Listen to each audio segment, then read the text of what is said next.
김지의 돌직구쇼에 오신 여러분 반갑습니다. 김지입니다. 저는 오늘도 저희 돌직구쇼 생방송이 진행되는 오픈 스튜디오 앞에 나와 있습니다. 청와대에서 근무하고 있다는 김정숙 여사가 자주 애용한 유명 디자이너의 딸 국적이 프랑스인 걸로 밝혀져 논란이 일고 있습니다. 청와대에서 대통령과 영부인을 지근거리에서 보좌하는 청와대 소속 직원, 공무원이 프랑스 국적이다. 과연 여러분들 어떻게 생각하십니까? 이 논란 잠시 후 다뤄보겠습니다. 저는 비가 오나 눈이 오나 매일 아침 이곳에서 여러분을 기다리겠습니다. 김지의 돌직구쇼 지금 라이브로 시작합니다. 잠깐만요.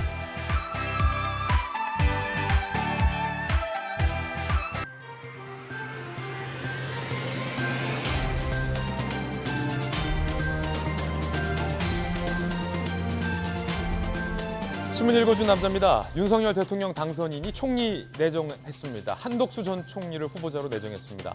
노무현 전 대통령의 마지막 총리를 윤석열 정부의 초대 총리로 내정한 겁니다. 과연 무난히 청문회 통과할까요? 당선인 측에서는 무난히 청문회 통과한다라는 큰 기대감을 나타내고 있습니다. 잠시 후 이야기 나눠보겠습니다.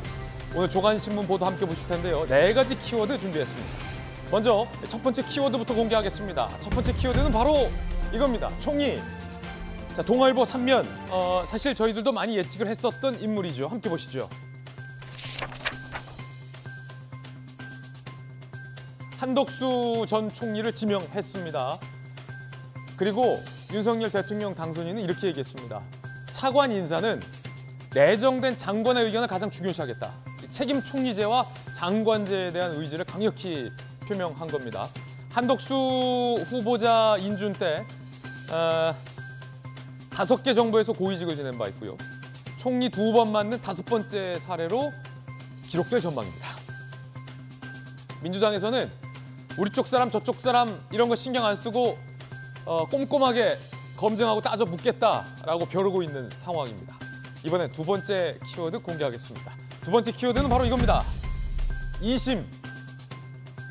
한겨레 신문 5면인데요. 2심. 어떤 2심일까요? 커지는 이재명의 힘, 이재명 후보의 마음이었군요. 민주지방선거 승부처 후보 2심대로 친문에서 민주당이 친이로 급속 재편하고 있다. 한겨레신문 이렇게 분석했습니다. 박홍근 원내대표호가 출범했고 이로써 중심축이 친문에서 친이재명계로 옮겨갔다. 송영길의 재등판, 김동연 출마에 바로 이 이재명의 마음, 2심이 담겼다. 당내 맞수 없고 윤방감도 한몫한다. 라고 한겨레신문 분석했습니다.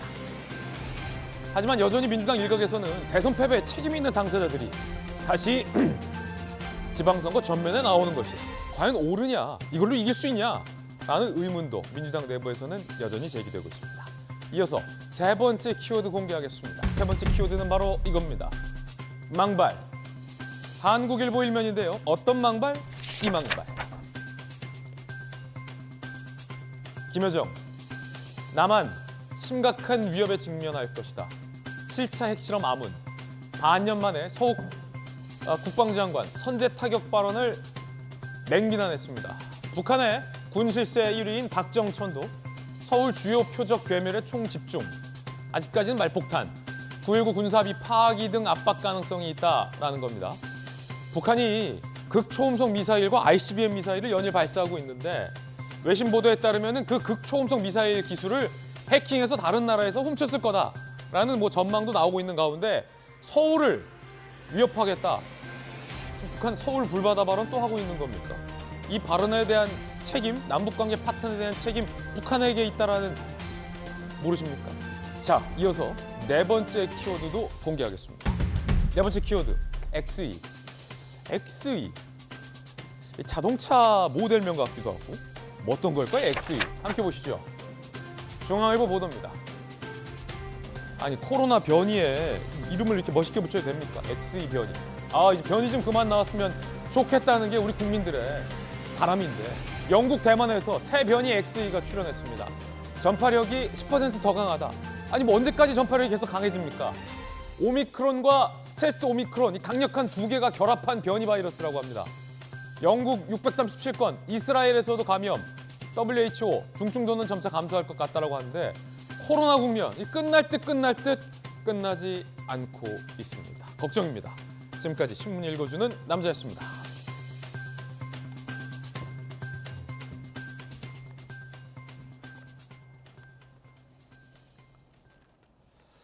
월요일 아침 함께하신 분들 소개해드리겠습니다. 저희 돌직구의 변호사 손정혜 변호사님, 당선인의 복심 김병민 전 선대본 대변인 나오셨습니다. 부산에서 강한 민주당 재선 의원 전재수 의원, 기자 출신의 교수 한신대 김승현 교수 나오셨습니다. 어서 오십시오. 반갑습니다. 첫 번째 이야기부터 시작하겠습니다. 윤석열 당선인의 선택은 한덕수 총리 후보자였습니다. 결국 언론들의 높은 예측대로 당선인이 낙점을 했는데 노무현 정부의 마지막 총리였다는 점이 독특합니다. 첫 번째 이야기의 주제부터 공개합니다. 윤석열 당선인이 후보자 시절부터 김대중 정신, 노무현 정신을 여러 차례 강조한 바 있었는데 윤석열 정부의 첫 총리 카드가 노무현의 마지막 총리였다. 협치 들고 14년 만에라는 주제로 첫 번째 이야기 시작하겠습니다. 주말이었는데 어제 주말 윤석열 당선인이 총리 인선을 직접 발표했습니다. 이야기 들어보시죠.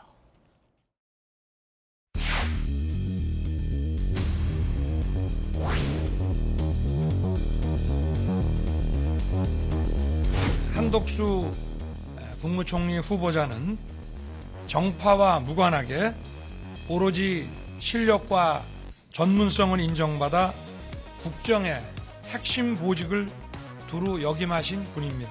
경제와 안보가 하나가 된 경제 안보 시대를 철저히 대비해 나가야 합니다. 민관을 아우르는 풍부한 경험을 바탕으로 국정 과제를 수행해 나갈 적임자라고 생각합니다.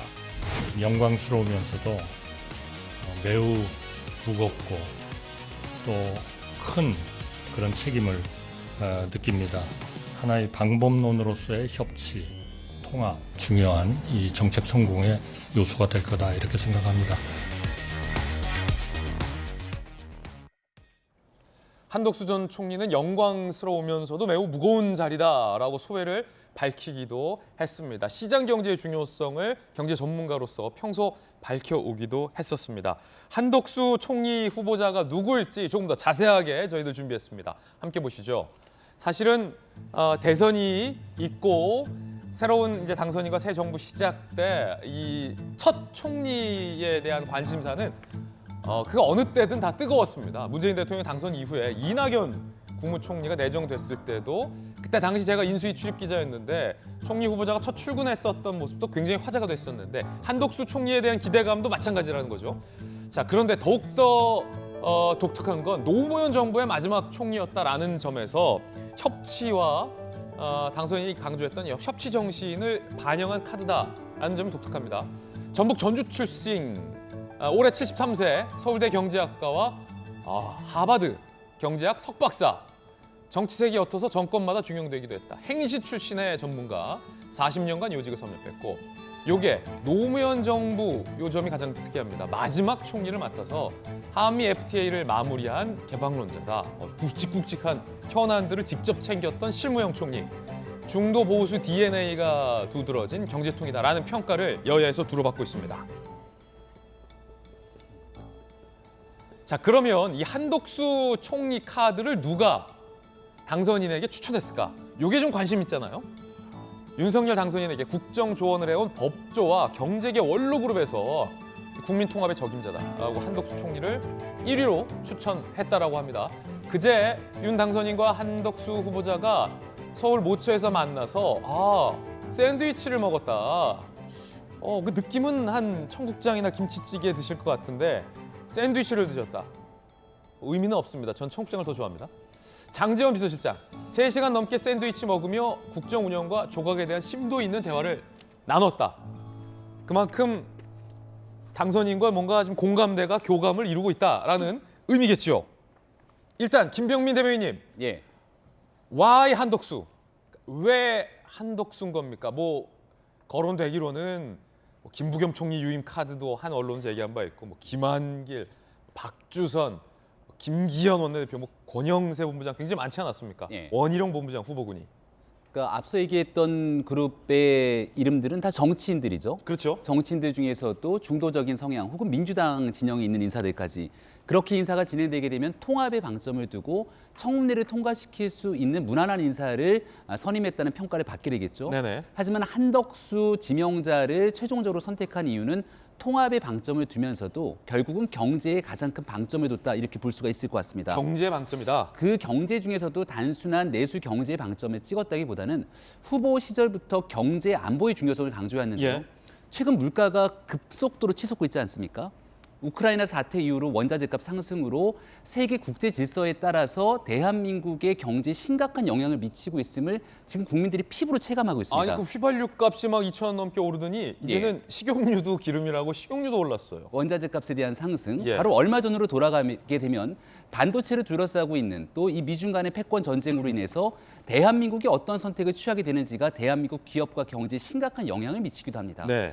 조금 더 뒤로 거슬러 올라가게 되면 일본과의 무역 마찰을 통해서 결국 대한민국 경제에도 굉장히 중차대한 문제가 발생될 수 있음을 많은 국민들이 실질적으로 체감을 하게 됐거든요. 그렇죠. 이런 국제 정세 속에서 외교와 통상 그리고 이걸 경제로 다 이어낼 수 있는 최고의 전문가를 한덕수 전 총리로 생각한 것이 아닌가 아 경제 이거 살려야 된다. 이렇게 생각을 하고요. 예. 정치적인 쟁점 한가운데 속에서도 나라의 국익을 위해서 움직여야 되는데 노무현 정부 마지막에서 한미 FTA를 마무리된 적임자라고 평가하지 않았습니까?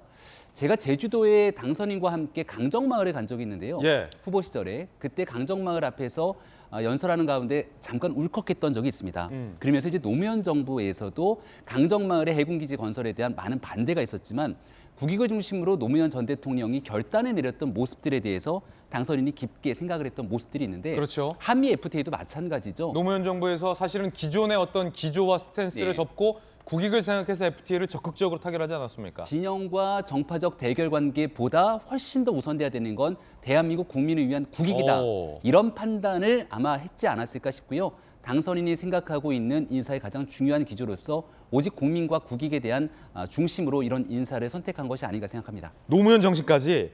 그러니까 지금 위기의 대한민국 경제를 무조건 살려야 한다는 당선인의 강한 의지. 예. 빌 클린턴이 미국 대선 과정에서 It's the economy, stupid. 바보야, 문제는 경제야.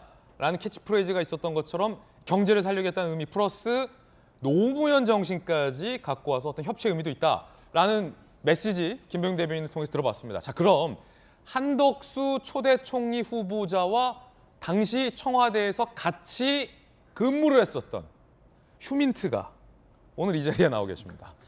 노무현 정부 청와대에서 있었던 전재수 의원님, 한덕수 총리와 당시 노무현 대통령과 함께 청와대에서 근무했었던 거 맞습니까? 예. 근데 뭐 깊은 뭐 인간관계라든지 예. 뭐 그런 것은 아니고 이제 몇 차례 아마 좀 만났을 겁니다. 같은 예. 청와대에서? 예, 예. 오. 저하고 이제 그 기간이 겹치니까. 당시 예. 전재수 의원은 뭐였습니까? 저는 이제 청와대 부속실장이었고. 아, 부속실장, 예, 예. 측근이었군요. 그래서 그런 느낌은 있습니다. 되게 이제 합리적이면서 되게 온화한 총리로서 그 느낌은 그래서 저도 한 15년 전 일이거든요. 예. 그래서 이제 구체적인 일은 생각나지 않지만 이미지는 남아 있는데 되게 온화하고 굉장히 합리적인 성품으로 예. 기억에 남아 있습니다. 노무현 전 대통령께서도 한덕수 당시 총리를 신임하시고 신뢰하시고 좋아하셨습니까? 그렇습니다. 그때 당시는 이제 한미 FTA를 예. 이제 성공적으로 타결해야 되는 그런 이제 과제를 남겨놓고 있었고 그다음에 마지막 총리였잖아요. 그러니까 이제 국정을 마무리하는 적임자로서 관료 출신인 이 한덕수 총리를 이제 총리로 임명을 했던 것 같고. 네. 다만 이제 이런 우려는 있죠. 예를 들면은 이제 15년 전에 이제 국무총리를 하셨습니다. 우리가 요즘은 이제 자고 일어나면 세상이 변합니다. 이 세계가 급변하는 이 시대에 15년 전에 이제 총리를 하셨고 15년 사이에 우리 사회 세계는 엄청 변했습니다. 과연 굉장히 온화하고 합리적이고 또 관료로서는 이만큼 성공한 분을 찾을 수가 없습니다. 예, 관료로서는 정말로 최고로 성공한 뭐 넘버원, 넘버투라고 저는 생각을 하는데 예. 이 급박하게 변하고 있는 이 세상에 한 15년 전에 총리를 하셨는데 과연 이제 우리가 직면하고 있는 새로운 어떤 위기, 새로운 세상의 변화 이것에 주도적으로 좀 능동적으로 대처할 수 있을 것인가라는 문제는 이제 별개의 문제라고 생각을 합니다. 그렇기 때문에 국회 인사청문회 과정이 있거든요. 네. 그래서 그 이전에 온화하고 또 굉장히 좀 합리적인 이런 성향들이 지난 15년 동안 국정, 내각을 총괄할 수 있는 국무총리로서의 자격이 있는지 없는지는 예. 우선 국민의 시각으로 이제 검증을 좀 해야 되는 그런 과제가 남아 있다고 저는 생각을 합니다. 예.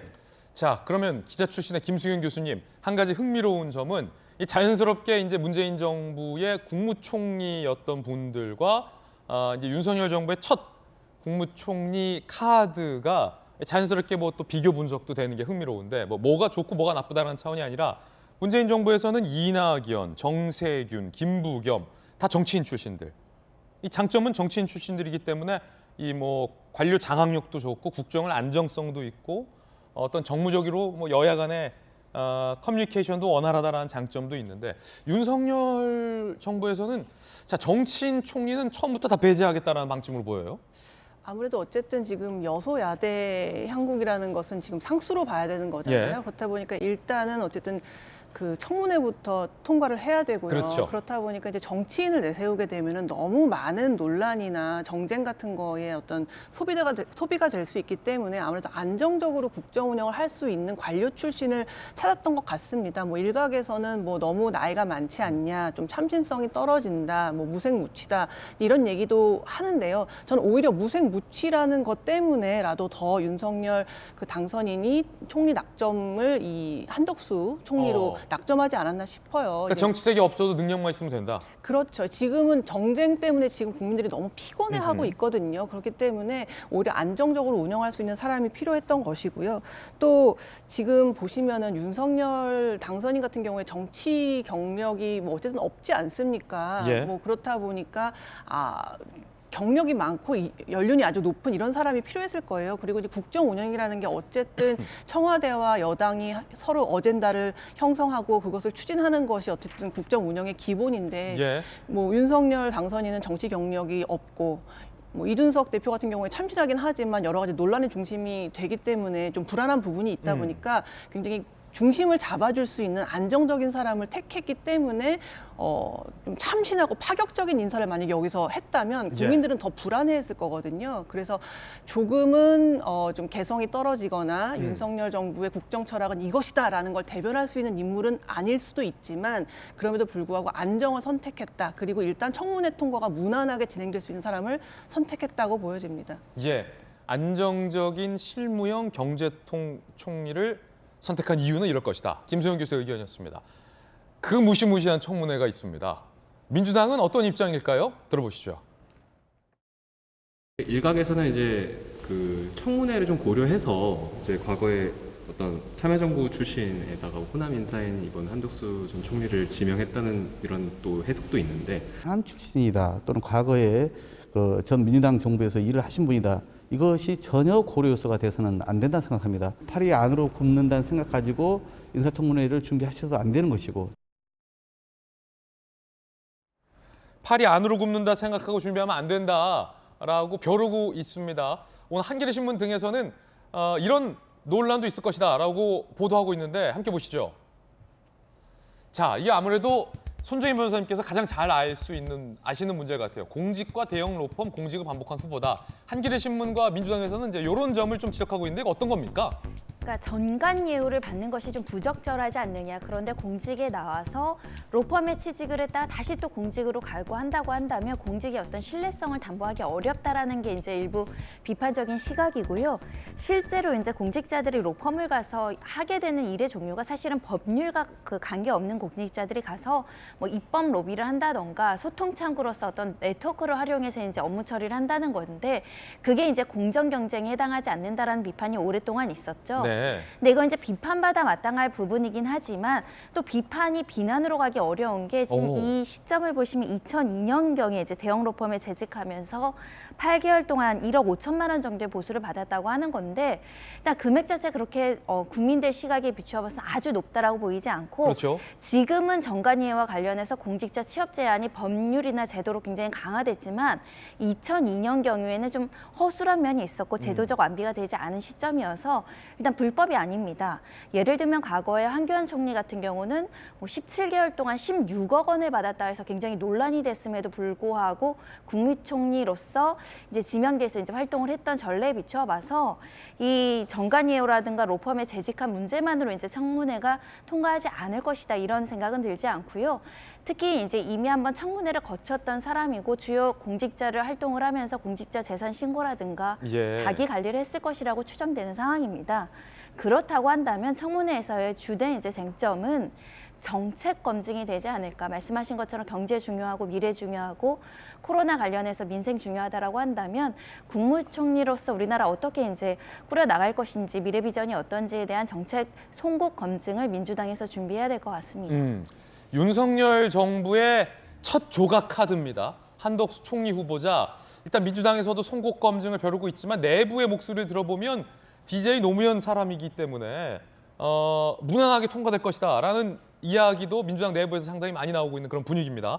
자, 그런가 하면 보수 정당 출신 대통령 당선인 중 처음으로 제주 4.3 희생자를 위한 추념식에 윤석열 당선인이 참석을 했습니다. 그 장면 함께 보시죠.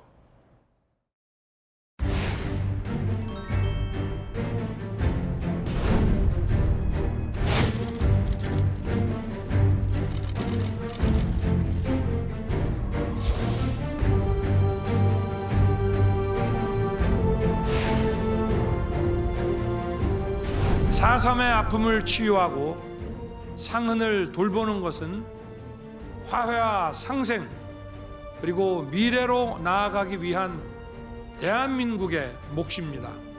4.3 희생자들과 유가족들의 온전한 명예 회복을 위해 노력하겠습니다.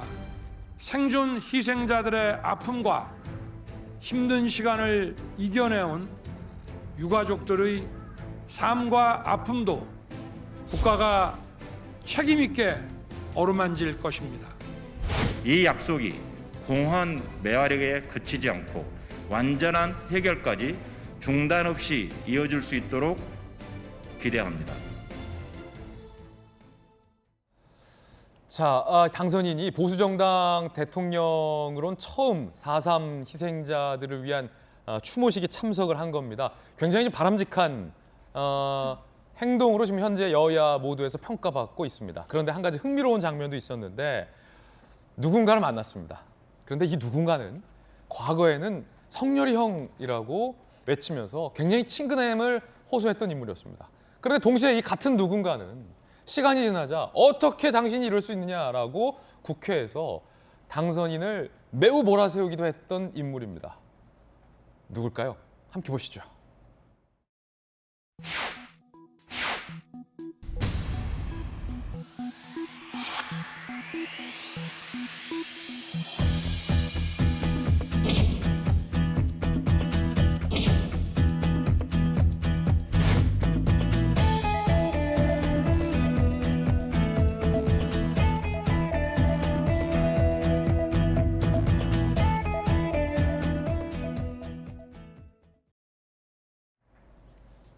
자, 함께 보실까요? 박범계 법무부 장관과 윤석열 대통령 당선인의 어색한 조우 장면.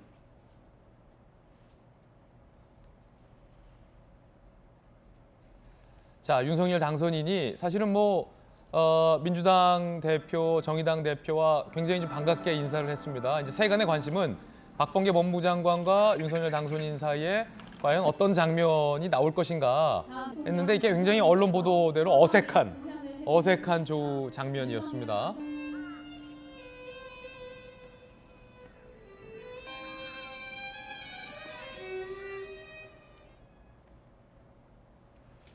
자, 이렇게 상당히 좀 어색하게 스쳐가는 옷깃도 스치지 않았습니다. 일단 이 사진상에서는. 근데 언젠가 인사를 했겠죠. 당연히 인사는 했겠는데 상당히 어색하다.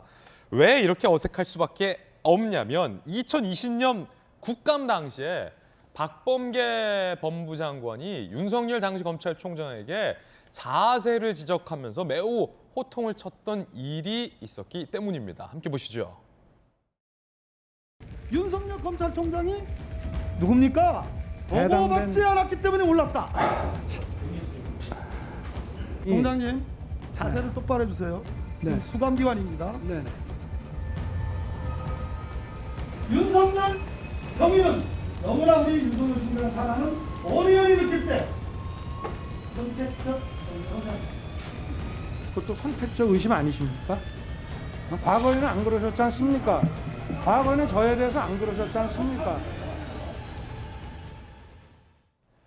정말 화제가 됐던 장면인데 김병민 대변인님. 네. 왜냐하면 저 때 당시 우리가 보도를 하면서도 많은 언론들이 박범계 법무부 장관은 과거에 문재인 정부에서 윤석열 검찰총장을 발탁할 당시 지금의 국민의힘의 전신에서 비판을 하니까 그리고 그 이전부터 성렬형이다라고 박범계 의원이 이야기를 하면서 성렬형을 자기는 지지한다, 난 지지한다라는 강한 신뢰를 내비쳤는데 지금 뭔가 입장이 바뀌니까 윤석열의 정의는 선택적 정의다라고 매우 꾸짖는 장면. 그러자 윤석열 당선인이 그때 당시 아니 과거에는 저에 대해서 안 그러시지 않았습니까? 라고 받아쳤던 그 장면이 굉장히 좀 인상적이었잖아요. 그렇죠. 국회 국정감사에서의 저 장면 하루 종일 아마 생중계로 방송이 됐던 날이기도 하고요. 굉장히 날선 공방들이 오가지 않겠는가 생각을 했는데 민주당 입장에서는 당시 검찰총장이었던 윤석열 총장에 대해서 벼르고 벼른 국정감사를 준비하고 나오지 않았겠습니까? 법사위에 있는 수많은 사람들이 돌아가면서 윤석열 당선인을 향해 굉장히 거친 공세를 펼쳐갔지만 합리적이고 본인이 해야 될 얘기들을 국민 앞에 제시했던 그날의 모습을 지켜보면서 아마 그 다음 주였던가요? 윤석열 검찰총장이 차기 여론조사 대권 등에 대해서 지지도가 확 올라갔던 모습들을 아직도 기억합니다. 결국 국민들이 지켜보시기에는 상식의 관점에서 이 문제를 바라보지 않았을까 싶은데 박범계 의원이 과거 국정원 이 댓글과 이런 수사 등에 있어서는 윤석열 당선인을 높게 평가하다가 또 정권에 불리한 상황이 오게 되니까 다시 입장을 바꿨던 모습을 지켜보면서 영화 제목 중에 지금은 맞고 그때는 틀리다 뭐 이런 영화의 제목이 생각날 정도로 이율배반적인 모습을 보였던 게 아닌가 싶은데요. 어쨌거나 이런 장면들이 지금 현재 국면까지 회자되고 있고 박범계 법무부 장관도 이제 장관직이 얼마 남지 않았을 텐데 예. 국회로 돌아가고 나서는 또 어떤 모습을 보이게 될지도 궁금해지는 대목입니다. 아마 정치적인 어떤 자리와 위치와 역할이 있었기 때문에 두 분 사이에서 뭔가 한때는 뭐 치열한 게 오고 갔기도 했지만 뭐 당선인이 대통령이 이제 되고 박범계 장관도 법무부 장관이 내려와서 뭐 여의도로 돌아간다면 다시 예전에 뭐 성렬형이라고 불렀던 인간적인 관계로 돌아갈 수도 충분히 있는 거죠. 기대를 해보겠습니다. 자, 그런가 하면 김건희 여사의 근황이 공개가 됐군요. 최신 근황이라는데 어떤 장면인지 함께 보시죠. 자, 김수경 교수님, 지금 어떤 장면입니까? 경찰견과 함께 친근하게 사진을 찍고 있는 장면이 조금 전 오늘 아침에 이제 공개가 됐는데 아마도 이제 윤석열 당선인 자택 인근을 지키는 이제 경찰 병력, 경찰 특공대 소속의 경찰견과 함께 이렇게 친근한, 그러니까 사복이죠, 사복 패션. 편안한 장면으로 사진을 찍은 게 공개가 됐군요. 아마 편안한 모습으로 그냥 동네에서 이렇게 편안한 옷을 입고 경찰견과 이제 사진을 찍은 모습이 공개가 됐는데 원래 지금 동네 마실 중인 겁니까? 그런 것 같습니다. 그러니까 김건희 여사가 원래 애견인으로 굉장히 유명하죠. 지금 유기견들을 많이 데려다가 키웠는데 그것 역시도 다 김건희 여사가 이렇게 좀 이렇게 어려운 상황에 있는 강아지들을 데려다가 키운 걸로 알고 있는데 여태까지 지금 김건희 여사가 모습을 많이 드러내지 않아서 국민들이 좀 궁금해하기도 하고 이제 언제 나오는 거냐 이런 얘기가 많아가지고 아무래도 이제 취임식 때는 당연히 뭐 인사를 하게 될 거다 이런 얘기들이 나왔는데 뭐 앞으로 이제 배우자로서만 자기가 활동하겠다, 특별히 자기가 어떤 주도적인 어떤 모습을 보이지는 않겠다고 공언한 만큼 이렇게 좀 사적으로 어떻게 좀 따뜻한 좀 뭐 강아지라던가 이런 유기견 활동이라던가 아니면 좀 어려운 이웃이라던가 이런 어두운 곳들을 좀 돌보는 그런 자리에서 우리가 볼 수 있었으면 하는 바람이 듭니다. 경찰 특공대의 저 경찰견들이 굉장히 고도의 훈련을 받고 절도 있는 강아지들이거든요. 셰퍼드, 도베르만, 그러니까 굉장히 용감하고 용맹한 강아지들을 이제 경찰견으로 훈련을 하는데 사실 일반인이 강아지를 기르지 않은 일반인이 접근하기에는 좀 무서워 보일 수도 있는데 굉장한 그 애견인으로 알려져 있어서 그런지 친근하게 이제 접근하는 모습 등이 공개가 됐군요. 그렇죠. 아무래도 이제 강아지 무서워하시는 분들도 많이 있잖아요. 물론 아주 고도로 훈련된 개들이기 때문에 뭐 위협을 하거나 그러지는 않겠지만 저렇게 평소에도 워낙 강아지를 좋아해서 전혀 이렇게 강아지를 안거나 다가가거나 하는 모습이 전혀 어색함이 없는 그런 모습이고 또 기존에 이미 강아지와 관련된 미담들이 워낙 많이 알려져 있었기 때문에 이게 단지 정치인의 아내라서 이미지를 만들기 위한 것이라기보다는 평소에 강아지에 대한 사랑이 좀 묻어나는 사진 같습니다. 자, 유명한 애견인이 오늘 이 자리에 있습니다. 강아지를 오랫동안 길러온 전재수 의원께서 보시기에는 이 장면 어떻게 보십니까? 그 강영욱 씨라고 있잖아요, 개통령. 예, 예. 그분은 확실한 그 애견 전문가니까 강아지와 교감을 하더라고요. 전재수 의원도 교감하십니까? 그렇지 않아도 어제 저희 집에 길러던 강아지가 어제 수술을 해가지고 아이고, 어떡해. 지금 예. 이제 병원에 입원을 해 있는데 네. 그 같은 생명끼리는 이렇게 같은 사람과 사람이 아니라 하더라도 정을 주고받는 이 사람과 동물 사이에도 이게 의사소통이 가능한 것 같더라고요. 그럼요. 예. 맞습니다. 그러니까 제 집사람도 이제 수술한 강아지를 보고 굉장히 마음이 아파가지고 막 그랬던 것 같은데 뭐 저런 모습들은 좋습니다. 근데 제가 조금 이제 비판적으로 좀 말씀을 네. 드리자면 이제 대통령 부인은 국민들로부터 이제 존경을 받아야 되겠죠. 근데 이제 대선 과정에서 뭐 허위 이력, 허위 경력의 문제, 또 주가 조작 문제, 또 자신이 운영하던 기업의 코바나 컨텐츠의 어떤 기업 협찬 문제 여러 가지 이제 치열한 이제 이 검증 과정을 거치다 보니까 여전히 많은 국민들께서 아직 그 의문이 다 가시지는 않았습니다. 그런 측면에서 아마 저렇게 이제 친근한 이런 이제 이미지 메이킹들을 좀 해야 될 겁니다. 그것을 통해 가지고 어떻든 선거 과정에서 여러 가지 이제 문제가 있긴 했지만 그런 것들도 좀 어떻게 해명을 해야 될지 저는 잘은 모르겠습니다만 어떻든 국민들로부터 존경받는 그런 이제 대통령의 부인으로 좀 이제 이미지 메이킹이 돼야 되는데 그런 부분에서 아마 저렇게 좀 친근한 사진들도 저 사진 함부로 못 찍거든요. 아, 그래요? 예, 당선자 부인이기 때문에 그냥 뭐 자연스럽게 찍은 사진은 아닐 겁니다. 저렇게 해서 어떻든 좀 국민들과 좀 소통을 하고 대선 과정에서 불거졌던 여러 가지 문제점들이 좀 밝혀지고 그런 과정들을 좀 거쳤으면 좋겠다. 이런 이제 기대를 가지고 있습니다. 예, 옅은 그 화장기 없는 얼굴, 편안한 사복 차림의 근황 오늘 아침에 공개돼서 따끈따끈한 소식도 보내드렸습니다. 이번에 저희가 준비한 다음 소식인데 오늘 가장 뜨거운 소식 두 가지만 먼저 모아봤습니다. 첫 번째 소식의 정체부터 공개하겠습니다. 함께 보시죠.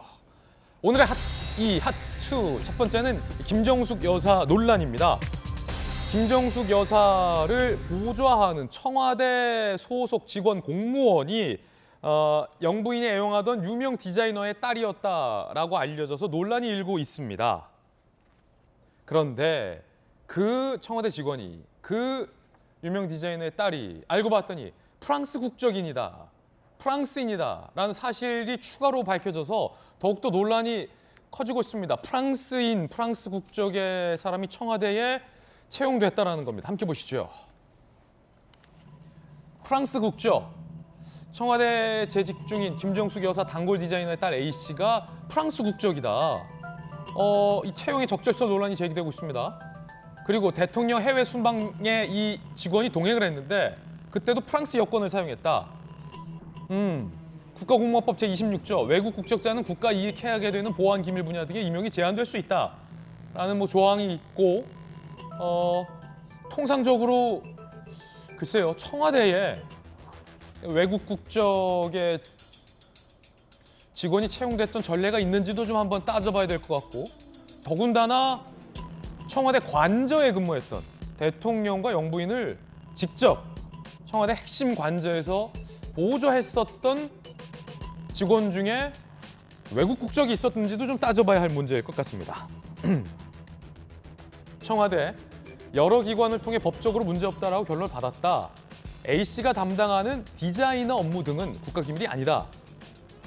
라고 밝혔습니다.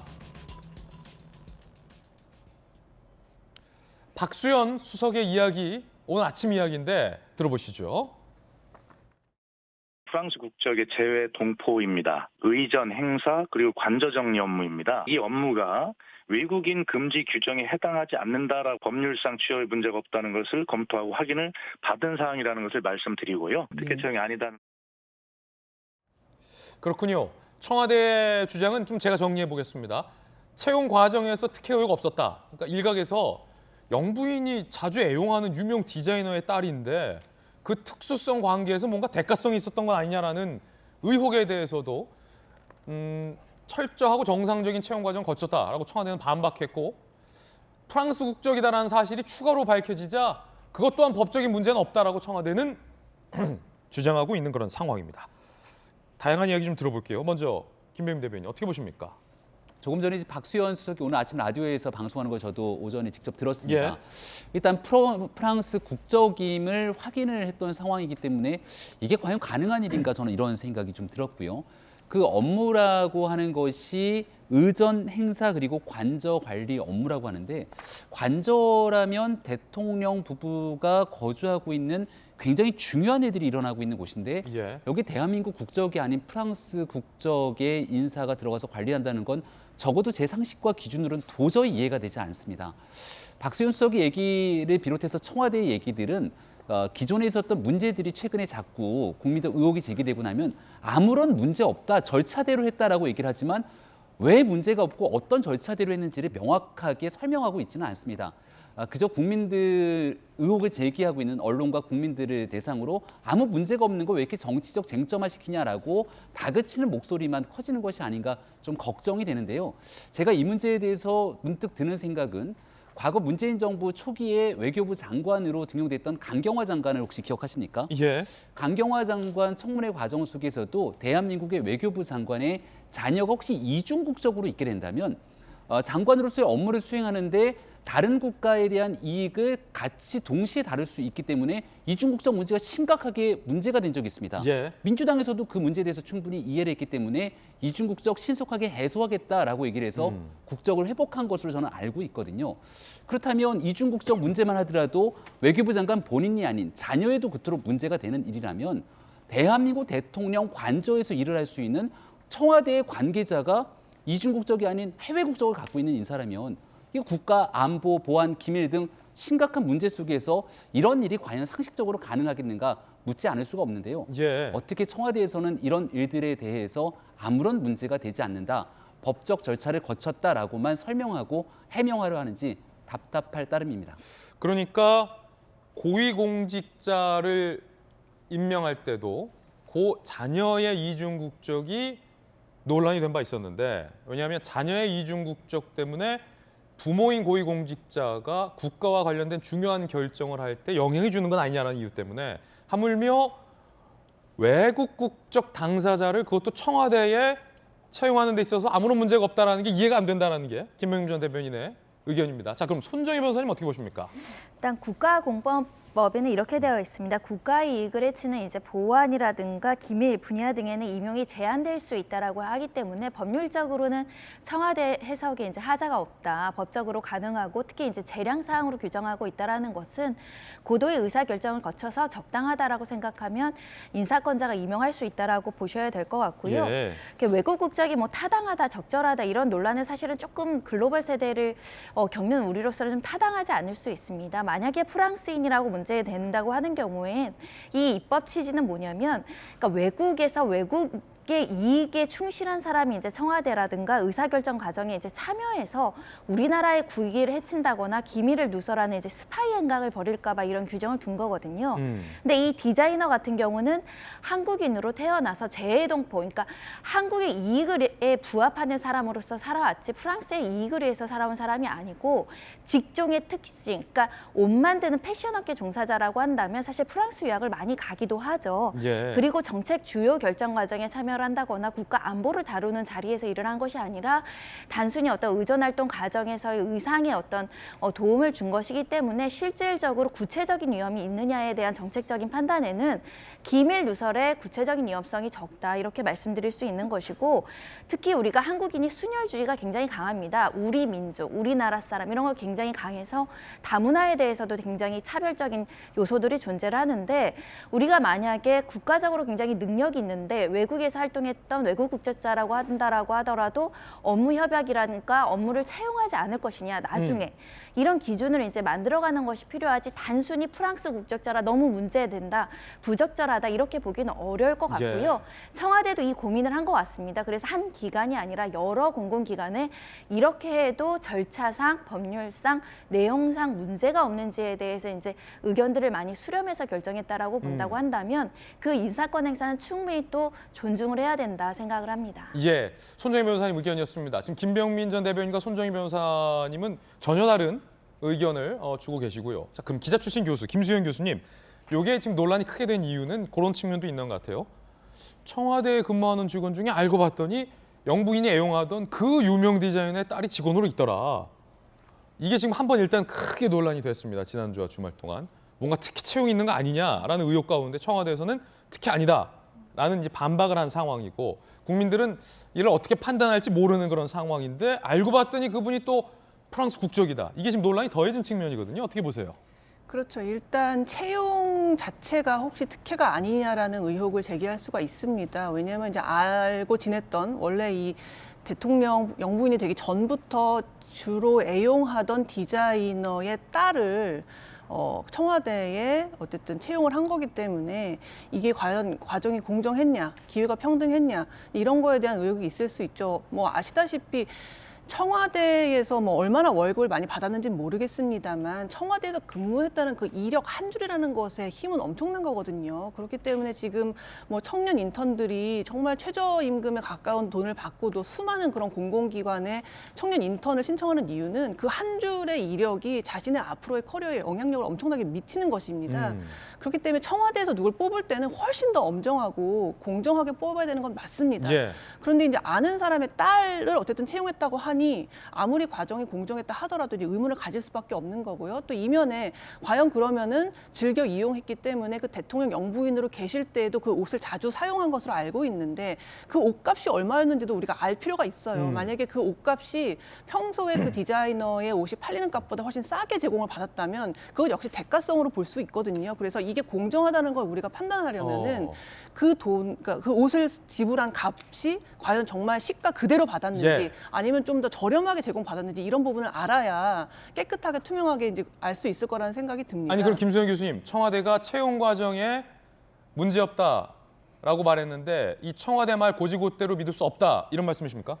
알아야 되는 거죠, 과정을. 어쨌든 청와대에서 지금 해명의 문제가 뭐냐면 우리가 그러면 그런 줄 알아라 라는 식의 해명이 좀 많은 편이거든요. 그래서 우리는 이제 증거를 원하는 거죠. 얼마나 어떻게 채용이 됐는지, 뭐 김정숙 여사 옷값과 관련해서도 얼마나 어떻게 지불했는지, 그게 사비였는지 뭐 아니면 특활비였는지 이런 거에 대해서 이제 공개하라는 이유가 청와대에서 사비였으면 사비였다고 알아라 라는 것을 우리가 받아들이기 어렵다는 거잖아요. 그래서 이제 그런 부분이 있을 수 있고요. 또 한 가지 말씀드리고 싶은 건 이제 국적에 관련된 문제인데 물론 뭐 외국인 채용할 수도 있겠습니다만 어쨌든 청와대에서 근무하는 것이고 당초에 이 김정숙 여사 옷값과 관련해서 뭐라고 했었냐면은 청와대에서 정보 공개를 청구하니 이게 국가안보기밀 사안일 수 있어서 공개할 수 없다고 했잖아요. 그건 곧 김정숙 여사의 옷값이 국가기밀에 해당한다는 걸 인정한 거잖아요. 근데 그 국가기밀을 담당하는 사람이 외국인이었단 말인 거죠. 국가공무원법에 국가기밀이나 안보에 관련된 사항은 외국인이 업무할 수 없게 되어 있거든요. 그러니까 둘 중에 하나만 가능한 거예요. 첫 번째, 만약에 김정숙 여사의 옷값이 국가 기밀이면은 외국인을 채용할 수 없는 거고, 그리고 만약에 이게 국가 기밀이 아니라면은 공개를 하든가 둘 중에 하나만 가능한 거죠. 오, 김수현 교수의 돌직구였습니다.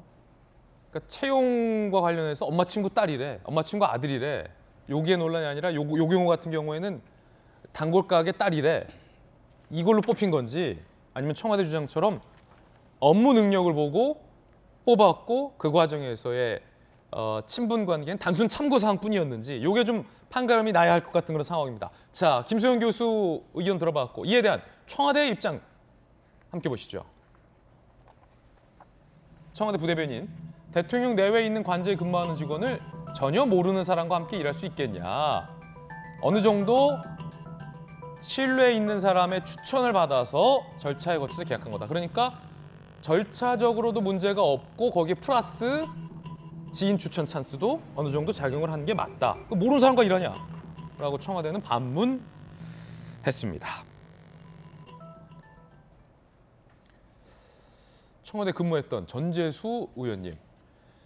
이게 그러니까 정말로 능력 보고 공정하게 채용한 거고 엄마 친구 딸, 그러니까 단골 가게 사장님 딸, 요거는 조금 반영된 거겠죠? 우리 뭐 김소연 교수 말씀을 많이 하셨는데 잘 몰라서 이제 그렇게 말씀을 하시는데 청와대 직원은 공채로 뽑는 게 아닙니다. 예. 청와대 공채합니까? 어디 공고문 내가지고 자격 요건 이렇고 저렇고 해 공채로 뽑습니까? 그거 아니거든요. 그러니까 청와대라는 곳은 행정관 이상이 한 200명 정도 됩니다. 맞네요. 200명 정도 되는데 그중에 한 150, 60명 정도를 한 몇 명 정도 차이는 있습니다만 역대 모든 정부를 통틀어서 평균적으로 내자면 200명 정도의 행정관 중에 150, 60명은 중앙정부로부터 파견을 받습니다. 아, 파견. 그다음에 한 3, 40명 정도가 이제 별정직 공무원들인데 이 사람들은 이제 당에서 추천을 받고 또 여기저기서 전문가 집단에서 추천을 받고 추천을 받아가지고 검증을 해서 임용을 합니다. 예. 공채를 할 수가 없는 기관이 청와대입니다. 그렇군요. 그렇죠, 당연히. 그러니까 이제 추천을 받아서 추천받은 사람 중에 능력을 검증하고 세평도 수집하고 그런 업무를 민정에서 민정수석실에서 하는 겁니다. 그러면 이 민정에서 청와대 민정에서는 프랑스 국적 문제 없다 판단한 거군요. 당연히 그렇죠. 예를 들면 법적 검토를 했다 그러는데 이게 이제 행정자치부와 법무부의 아마 민정수석실이 법률적 검토를 했을 겁니다. 예. 민정수석실이 의뢰를 해가지고 행자부, 법무부 등등을 통해 가지고 법적으로 이제 이상이 없다라는 그런 절차와 과정을 거쳤을 테고, 그 다음에 청와대에 들어가게 되면은 비밀 취급 인가를 다 받게 됩니다. 그 비밀 취급 인가를 받으려면 보안각서부터 시작해 가지고 비밀 전수 각서까지 전부 다 쓰게 됩니다. 이 직원도 그 각서 썼어요? 당연히 써죠. 그래서 업무가 끝나고 민간으로 돌아갔을 때 그러한 것과 위반을 했을 때는 바로 처벌을 받게끔 이중장치, 삼중장치가 다 돼 있고, 그 다음에 청와대는 있잖아요. 6급 이하 9급까지는 행정요원이라 그러고 3급에서 5급까지는 행정관, 1, 2급을 비서관이라 그러고 차관급을 이제 수석비서관이라고 그러는데 이분은 행정요원입니다. 행정요원. 6급 이하입니다. 6급인지 7급인지 8급인지 9급인지는 모르지만 청와대 내에 말하자면 가장 낮은 행정요원급에 해당하는 요원이고, 예. 그리고 관제 이게 국가 비밀 또는 보안과 관련된 업무가 아니고 의전 업무 중 의상과 관련된 업무입니다. 그렇기 때문에 마치 이게 청년 인턴들하고 똑같은 차원에서 청와대에서 공채를 해라?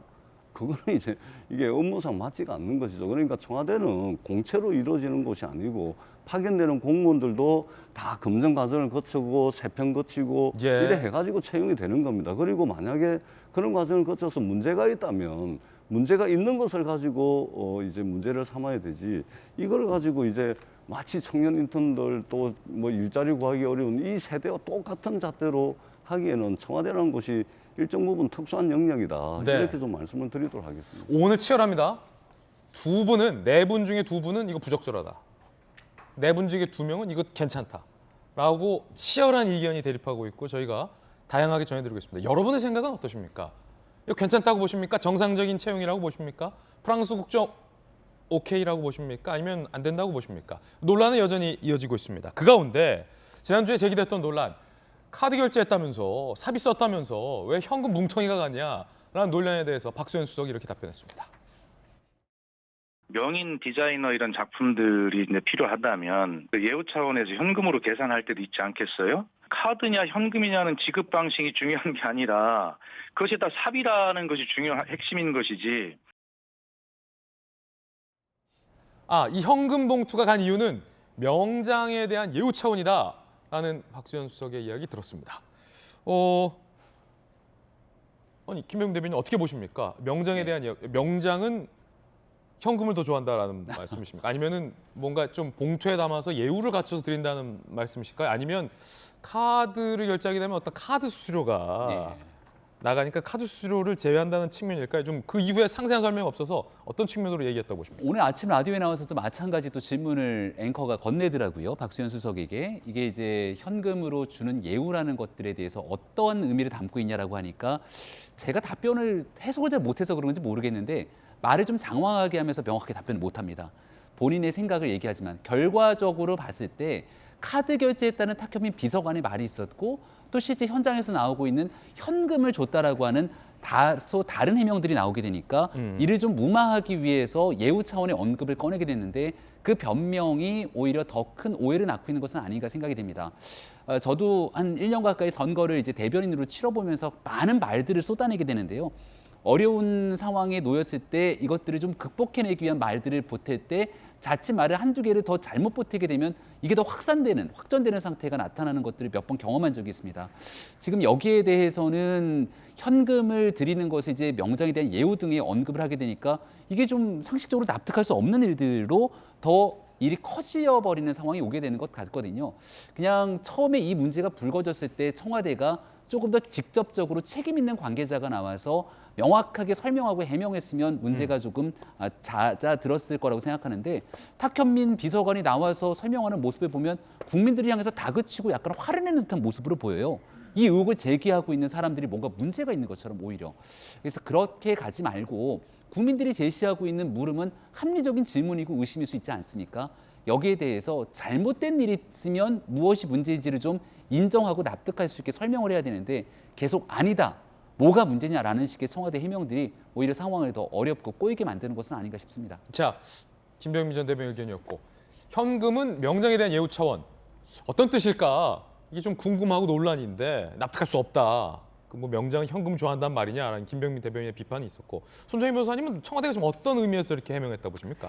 정확하게 모르겠는데 이제 이렇게 사업을 하는 입장에서 누가 수입료를 현금으로 가져다 주면 당연히 이제 현금 영수증이나 이런 것 안 하면은 과태료 위법 사항이니까 아 그래요? 기분은 좋죠. 예. 그리고 카드로 하면 카드 수수료 나가고 그 한 일주일 있다 들어오잖아요. 네. 돈이 나중에 들어옵니다. 그러니까 맞아. 사실은 카드면 통장 입금이 좀 나중에 들어와요. 그래서 사실 사업하는 입장에서 현금 가져오시는 의뢰인들한테 감사하긴 합니다. 그렇죠. 그런 차원을 말씀하신 것 같은데 사실 이 사안의 본질을 왜 현금으로 했냐고 했을 때 일각에서 혹시 좀 캥기는 게 있거나 알려지면 안 되기 때문에 또는 그게 불법적인 출처이기 때문에 현금으로 한 거 아니었어요. 이렇게 이제 공격이 들어오다 보니까 나름 이제 해명하는 과정에서 예우 차원이다 이렇게 얘기한 것 같은데요. 소상공인들 사실은 뭐 현금 받고 카드 받고 할 때 현금을 더 우선시하는 건 맞습니다. 예. 이게 본질적으로 불법이거나 불법 자금을 쓴 게 아니라고 한다면 굳이 내가 내 사비로 내 물건을 산다고 하는데 현금으로 썼냐 카드 결제했느냐 이것까지 정쟁할 필요는 없지 않을까 그런 생각 해봅니다. 예, 두 분 의견 들어봤습니다. 그런가 하면 탁현민 비서관이 또 이야기를 꺼냈습니다. 김정숙 여사 옷감 논란을 문재인 금괴 음모론에 빗댔는데 함께 보시죠. 여사님의 옷장을 떠올리면 과거 언론에 무수한 화제가 됐던 문재인의 금괴가 다시 떠오른다. 자, 김어준 씨는 논두령 시계를 얘기했고 탁현민 비서관은 문재인 금괴를 꺼내들었군요. 20조 금괴 사건, 2015년 문재인 대통령 자택에 1조짜리 수표 20장과 200통 금괴를 숨겨뒀다는 낭설. 자, 그 정도의 이제 낭설이다라고 강하게 반박을 한 겁니다. 그러자 국민의힘에서는 십상시는 이제 그만. 국민들을 황당한 금괴 생각만 하는 음모론자로 만들었다. 십상시의 일은 이제 그만하라. 더 이상 문 대통령의 눈가기를 가리지 말라라는 비판의 여론도 나온 상황입니다. 자, 영부인의 옷감 논란이 되자 민주당에서는 김건희 여사를 겨냥했습니다. 윤호중 비대위원장의 이야기 들어보시죠. 어떻게 해서든 대통령 내외의 도덕성에 흠집을 내서 위기를 모면하겠다는 술수입니다. 제 눈에 들보는 보지 못하고 남의 눈에 티끌만 문제 삼아서는 결코 국정을 바르게 펼 수 없습니다. 이제 곧 영부인이 될 김건희 씨를 둘러싼 범죄, 비리 의혹들을 규명하는 문제 또한 매우 시급합니다. 검찰은 즉각 김건희 씨에 대한 직접 수사에 돌입할 것을 강력히 촉구합니다. 그러자 이에 대해서 국민의힘은 이 전형적인 물타기다라며 반격을 했습니다. 함께 보시죠. 김명동 국민의힘 수석대변인, 윤호중 비대위원장, 당선인 배우자를 향해 저주와 막말을 퍼붓다. 국민 앞에 부끄러운 줄 알아. 김정숙 여사 논란 불거지자 전형적인 물타기에 나선 것이다라고 반박했습니다. 전재수 의원님 어떻게 보십니까? 저는 뭐 물타기니 아니니 뭐 이런 말씀을 드리고 싶지는 않고요. 다만 이제 최근에 이제 김정숙 여사 옷값과 관련해서는 네. 이게 참 지금 이제 퇴임을 얼마 앞두고 있지 않은 시점에서 왜 이것이 문제가 될까 이런 사실은 이제 의문이 조금 듭니다. 밝혀야죠. 밝혀야 되는데 이게 핵심은 뭐냐면 결국은 특수활동비거든요. 이전에 이제 노무현 대통령 이게 서거에 이 직간접적 영향을 미쳤던 논두렁시계만 하더라도 그때 당시는 이제 국가정보원의 심리전담 팀에서 직접 공작을 했던 거 아닙니까? 근데 지금 이 옷값 논란과 관련해서도 이게 어떻게 시작됐는지 뭐 추적을 해보면 나오겠지만 상당히 좀 우려스럽다 이 말씀을 드립니다. 이게 특수활동비로 과연 옷값을 샀느냐? 이 문제가 이제 본질인데 이 문제를 애초에 제기했던 한국납세자연맹에서도 제도적 문제로 이 문제를 제기한 건데 특정인에 대한 어떤 의혹 제기로 계속해서 번지는 것에 대해서 굉장히 우려를 금치 못한다 이런 이제 입장도 발표를 했고요. 결국은 현금으로 샀건 카드로 샀건 간에 특수활동비가 의상 구입에 쓰이지 않았다. 전액 사비로 이제 했다는 것이 청와대 입장이고 그 이상 이것을 반박할 만한 다른 것들은 지금 공개가 되고 있지 않습니다. 그러니까 청와대 입장이 이제 사실로 봐야 되겠죠. 그리고 특수활동비와 관련해서는 1994년도에 특수활동비가 처음으로 이 제도가 도입이 되고 그동안 역대 정권에서 특수활동비에 대해서는 감사원 감사라는 것을 전혀 받지 않았습니다. 그런데 문재인 정부에서 최초로 이 특수활동비에 대해서 감사원 감사를 최초로 도입한 정부가 문재인 정부입니다. 지금 최재형 전 감사원장이 국민의힘 종로국회의원 보궐선거에 나가셔가지고 지금 국회의원이 되셨는데 최재형 감사원장이 감사원장으로 재직하고 계실 때 청와대 특수활동비 감사원 감사를 했습니다. 거기에 특수활동비를 가지고서 김정주 여사 옷을 샀다면 최재형 감사원장이 누구보다도 잘 알 겁니다. 예. 그렇기 때문에 이 문제 본질에 좀 주목을 했으면 좋겠다라는 말씀을 드리고 94년도에 김영삼 대통령께서 특수활동비를 도입을 하고 난 뒤에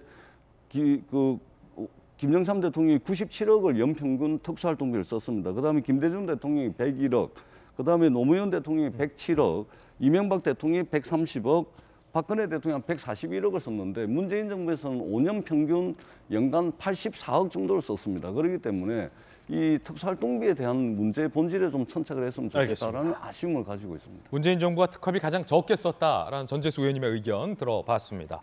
자, 핫투 함께하고 계십니다. 두 번째 뜨거운 소식 공개하죠.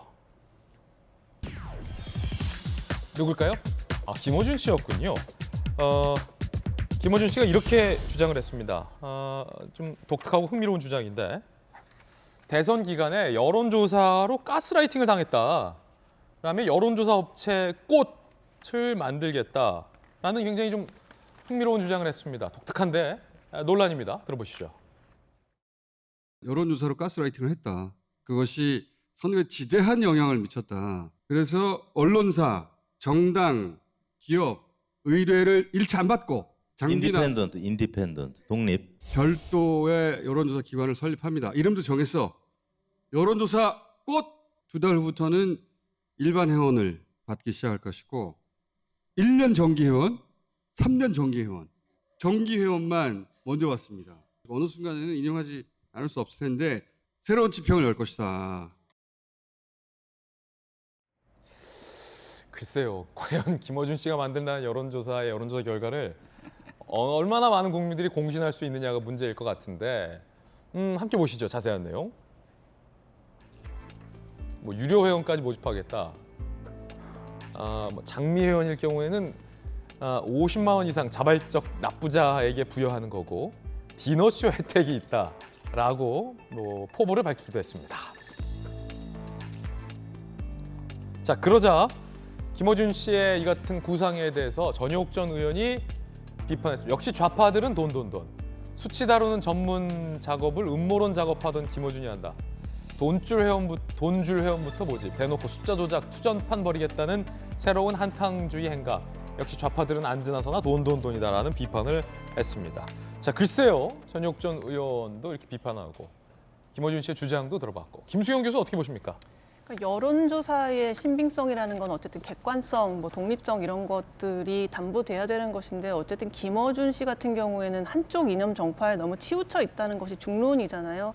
이제 본인이 진행하는 방송에서도 뭐 선거를 앞두고 각종 확인되지 않는 의혹들을 제기해서 많은 여론의 질타를 받았기 때문에 과연 그가 만든 여론조사 업체가 발표하는 그런 여론조사의 결과들이 과연 공정성을 담보할 것인가 의심이 되고 결국은 지금 여론조사라는 것의 신빙성이 전반적으로 굉장히 바닥에 떨어졌습니다. 여론을 어떤 포착한다기보다는 여론을 호도하는 것에 뒷받침하는 어떤 근거로 많이 사용되고 있거든요. 그래서 저는 좀 이런 제안을 해보고 싶어요. 그러니까 여론조사 기억하시겠지만 이번에 대선의 출구조사 같은 경우에 굉장히 정확했습니다. 정확했죠. 채널 A 같은 경우에도 거의 맞췄고요. 아, 채널 A의 예측조사 말씀이십니까? 그렇죠. 그러니까 1% 정도로 윤석열 당선인이 이긴다고 했잖아요. 굉장히 채널 박빙으로. A의 알파 A 시스템 말씀이십니까? 네, 그것입니다. 근데 그 경우에는 제가 개표방송 진행했었는데요. 맞습니다. 네, 그 샘플 자체가 한 14,000명 정도였거든요. 굉장히 많았어요. 그리고 그 방송 3사의 출구조사도 7만 명 이상의 사람들을 조사해가지고 이제 그 결과를 발표한 거거든요. 그만큼 굉장히 오랜 시간 많은 사람들에게 물어가지고 조정도 아주 세밀하게 해서 발표했기 때문에 굉장히 잘 맞아 떨어졌던 거예요. 타사와 결과가 정반대로 예측이 나와서 굉장히 좀 끝까지 긴장감을 줬었던 그 채널의 예측조사 말씀이십니까? 네. 그런데 그거 말고 다른 여론조사 같은 경우에 뭐 응답률이 5%도 안 되고 한 1,000명 정도 전화 돌려가지고 급조한 여론조사들이 너무 많다 보니까 정확하게 여론을 포착하지 않는 조사들이 많았거든요. 그래서 차라리 차제에 앞으로 여론조사를 이제 이렇게 방송이나 언론에서 발표하려면 일정 정도의 수준이나 어떤 기준을 그 넘어서는 굉장히 객관성이 담보되는 여론조사 결과만을 이렇게 발표할 수 있게끔 여러 가지 뭐 협정을 맺는다던가 이제 이런 것들이 좀 필요한 것 같아요. 그렇지 않고서야 계속 여론조사가 자기네들의 어떤 입맛에 맞는 결과만을 만들어주고 그것을 지지하는 식의 여론조사가 계속 공표되니까 굉장히 공해다라는 생각이 좀 들기도 합니다. 이게 되게 재밌는 게 있어요. 제가 개표방송 진행했잖아요. 에피소드. 이제 국민의힘 의원 2분, 민주당 의원 2분을 모셔두고 4분 모시고 제가 이제 개표 방송을 했어요. 그래서 딱 지상파 출구조사 결과는 이렇습니다. 근데 0.7% 차이로 막 박빙의 결과가 나오니까 국민의힘하고 민주당하고 굉장히 애매한 반응들이 나왔잖아요. 그 가운데 이제 타사는 1%포인트 차이로 이재명 후보가 이길 것이다 라고 먼저 결과를 공개했고 이제 채널A 예측조사는 타사와 정반대로 1% 차이로 윤석열 후보가 당선이 될 것이다라는 전망을 저희가 보도해드리니까 현장에 있었던 국민의힘 2분과 민주당 2분 반응이 너무 다른 거예요. 예를 들어서 민주당 의원 2분은 채널A 결과가 틀리길 바란다 이렇게 얘기하고 국민의힘 2분은 채널A 결과가 맞기를 바란다. 뭐 하여튼 이렇게 재밌었던 기억도 좀 나네요. 김호준 씨의 여론조사 어떻게 보십니까? 여론조사 꽃이라고 얘기를 하게 되는데요. 저는 그 생화 꽃이 아니라 조화 가짜 꽃 여론조사가 되진 않을까 이런 생각이 들어서 좀 걱정과 우려가 됩니다. 꽃이라는 건 필 때가 있고 질 때가 있지 않습니까? 여론이라는 건 늘 움직이게 되는 겁니다. 김어준 씨가 얘기하는 걸 보면 여론조사 수치랑 다르게 대선 결과가 좀 다르게 났다는 것처럼 얘기를 하게 되는데 우리가 흔히 말하는 여론조사 공표 금지 기간 동안에 여론이 출렁였던 것들을 공표하지 못했을 뿐이지 그 당시 여론조사가 완전히 틀렸다고 얘기하기는 어려운 측면이 있는 거겠죠. 여론조사는 의도성을 가지고 이 질문에 대한 질문의 용어 그리고 이 질문을 어떻게 구성하는지에 따라서 전혀 다른 방식으로 의도된 상태의 결과값을 도출해낼 수도 있다는 게 전문가들의 여러 견해 아니겠습니까? 근데 김어준 씨가 갖고 있는 정치적 편향성을 바탕으로 국민이 가지고 있는 그대로의 여론을 수렴하는 것이 아니라 의도된 여론들을 만들어내게 된다면 이것은 일반적인 꽃, 생화에 대한 부분들이 아니라 여론이 아무리 기울어도 환하게 피어있는 것처럼 가짜 꽃, 조화를 만들어내는 악의적인 여론조사가 될 수도 있을 텐데 국민들에게 먼저 신뢰성을 담보하기 위한 그런 내용들이 진행되지 않는다면 이 같은 행위들 정치적 기만이라는 표현으로 정치 공세에 나설 수도 있다는 점 명심하기 바랍니다. 예, 여러분들의 의견, 다양한 의견 전해드렸습니다. 이제 지방선거 얼마 남지 않았습니다. 저희 채널A가 지방선거 개표 방송은 더욱더 전문적이고 더욱더 충실하게 준비를 하겠습니다. 여러분들에게 신뢰도 있는 개표 방송을 만들기 위해서 최선을 다해서 준비하겠습니다. 지방선거 개표 방송도 채널A와 함께해 주시기 부탁드리겠습니다. 그래서 다음 주제는 이겁니다. 주제 공개합니다. 이제 지방선거예요. 국민의힘에서는 공천 시험 보겠다. 민주당에서는 이재명의 마음, 이심에 답을 할까? 이 두 가지 주제 이야기 시작하겠습니다. 안철수 인수위원장은 당으로 가겠다라고 선언을 했습니다. 그러자 이준석 대표가 선대위원장직을 제안했습니다. 다음 달 9일 인수위 활동 마치고 당에 복귀하면 6일 지방선거 선대위원장직을 맡아달라. 이준석 대표가 안철수 인수위원장에게 요청을 했습니다. 그간의 이준석, 안철수와의 관계는 악연이 좀 많았고 이 대표가 안철수 위원장을 비판하는 발언들이 많았는데 자 달라진 모습. 인수위원장을 끝나면 선대위원장을 맡아달라. 안 위원장이 당의 일원되면 당의 부름에 응하는 것도 상당히 중요한데 그분의 격에 맞는 자리는 선대위원장직 외에는 없다. 굉장히 예우를 갖춰서 안철수 인수위원장을 선대위원장으로 모시고 싶다라고 제안을 했습니다. 손정혜 변호사님, 뭔가 이준석 대표가 달라졌어요? 안철수 위원장에 대한 태도가? 일단 그 대선 과정에서 굉장히 중추적인 역할을 했던 이준석 당대표이지 않겠습니까? 예. 이제 마지막으로 본인이 어떤 활용도가 있으려고 한다면 지방선거에서 유력 여러 가지 이제 후보 경쟁자였던 안철수 후보와의 어떤 갈등을 노출하지 않고 안정적으로 당을 잘 이끌어가야 됩니다. 그리고 지방선거를 이겨야 되거든요. 그 과정에서 대선 과정에서 보였던 뭐 사실은 집 나갔다 가출했다 뭐 우리 이런 논란도 있었잖아요. 그런 것 없이 안정적으로 어떻게 관리할 것인가 굉장히 숙제가 아닐까 생각이 들고요. 그래서 안철수 대표에 대해서 조금 더 태도를 유연하게 바꾼 게 아닐까 생각이 듭니다. 주변 사람들 조언도 많이 들었을 것 같고요. 본인이 개인적으로 이제 과거에 좀 갈등 관계에 있었고 그래서 감정이 상한 것들이 있었을지언정 당대표를 둘러싸고 사실 안철수 대표랑 갈등 관계를 야기했을 때의 손해는 이준석 당대표에게 가거든요. 그걸 아주 영리하게 캐치하고 앞으로의 태세 전환이 있지 않을까 그런 생각해 보고요. 예. 사실 굉장히 안타까운 것이 지금 인수위가 굉장히 활발하게 돌아가고 있는데 이준석 당대표 그리고 이준석 당대표를 위시한 청년 세대들이 조금 목소리라든가 자리가 잘 보이진 않고 있습니다. 그 부분과 관련해서도 이준석 당대표가 조금 더 역할을 해야 되고 중요한 어떤 메시지를 전달해야 되지 않을까 하는 시점입니다. 예. 자, 그런가 하면 국민의힘에서는 기초 자격 평가로 공천을 주겠다라는 시험 제도도 보도화되고 있는데 함께 보시죠. 기초 자격 평가로 공천 준다. 예상 문제도 보도되고 있습니다. 자, 다음 중 국민의힘 당원 당규와 관련된 내용으로 옳은 것은 뭐 이런 예상 문제로 시험을 친다는 겁니다. 오는 17일 오전 11시 전국 시도고사장에서 기초자격평가를 동시에 진행한다.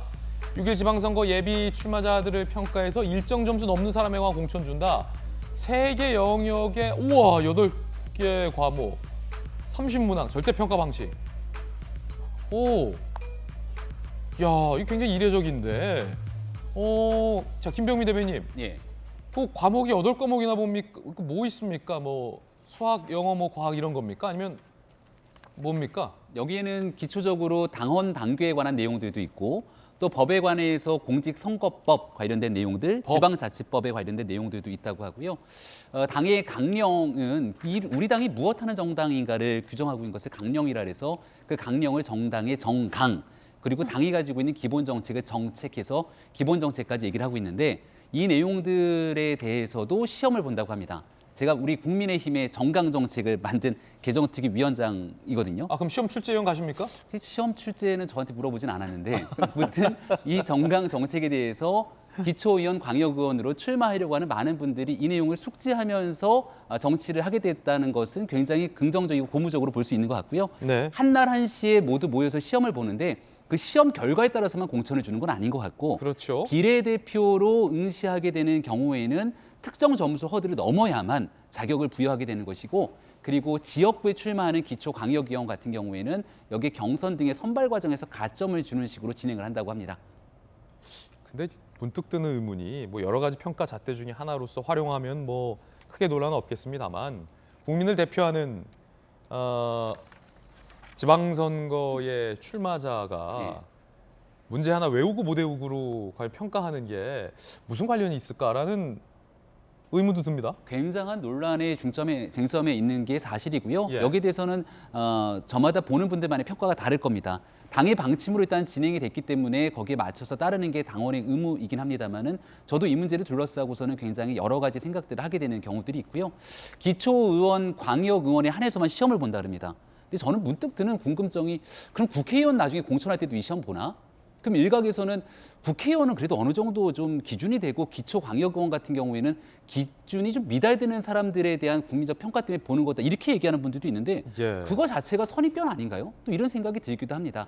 무튼 이준석 대표가 전당대회에서 당대표를 갔을 때 공언하고 공약했던 일이기 때문에 처음 시도되는 시험인 것 같은데요. 이 평가가 어떻게 진행되고 있는지 그리고 이 평가를 통해서 정말 수준 높은 지방 인재들이 공천이 되는지 아니면 이런 시험에도 불구하고 우리가 과거에 가지고 있었던 것처럼 흔히 말하는 지방 토호라든지 이렇게 잘못된 공천들이 이루어지는지를 한번 면밀히 짚어보고 난 다음에 평가가 이루어지지 않을까 싶습니다. 그렇군요. 8과목이나 본다고요? 공부들을 많이 하셔야겠군요. 그런가 하면 민주당에서는 2심을 강조하고 있습니다. 이야기 들어보시죠. 누가 더 이재명다운가?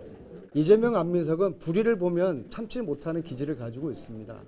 기득권에 끊임없이 저항하고 맞서온 그런 기질을 가지고 있습니다. 저는 이재명과 참 많이 닮은 꼴입니다. 경선 때부터 이재명 후보와 함께했던 그 많은 실무자들, 그분들께서 지금 저를 많이들 도와주고 계십니다. 이전의 이력으로 보면 저와 마찬가지로 기초자치단체장으로 출발했습니다. 이재명이 밟은 길이 민생 우선 진짜 정치로 가는 길이기 때문이라고 생각하거든요.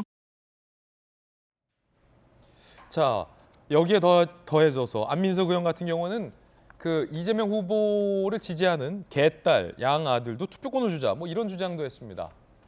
대선 후 민주당과 이재명을 지키기 위한 청년 입당 러시 감동적. 이들이 민주당의 주인이 돼야 된다.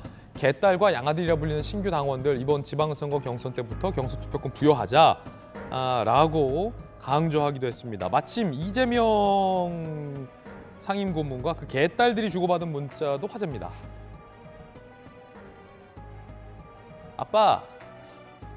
아빠도요. 그러니까 아가 감사해요. 저 지금 답장 못 받아서 공부가 안 돼요. 공부하라고 좀 해주세요.